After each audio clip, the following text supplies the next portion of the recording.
Lieutenant Tanzim হত্যার ঘটনায় সরাসরি সম্পৃক্ত ৬ জনকে আটক করেছে বাংলাদেশ সেনাবাহিনী।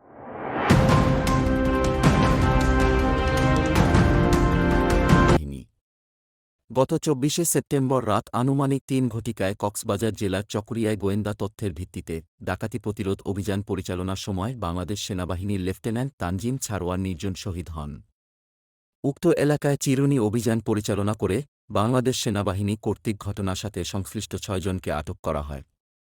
আটককৃত সন্ত্রাসীদের নিকট হতে ২টি দেশি আগ্নেয়াস্ত্র, বিভিন্ন ধরনের ১১ রাউন্ড গুলি, হত্যাকাণ্ডে ব্যবহৃত একটি ছুরি, একটি পিকআপ এবং একটি মোটরসাইকেল উদ্ধার করা হয়েছে।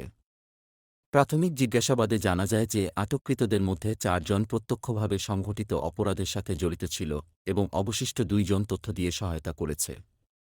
আটককৃতরা হল মোহাম্মদ বাবুল প্রকাশ, মোহাম্মদ হেলাল উদ্দিন, মোহাম্মদ আনোয়ার হাকিম, মোহাম্মদ আরিফ উল্লাহ, মোহাম্মদ জিয়াবুল করিম এবং মোহাম্মদ হোসেন। আটককৃতদের মধ্যে মোহাম্মদ বাবুল প্রকাশ এই ঘটনার মূল অর্থ যোগানদাতা।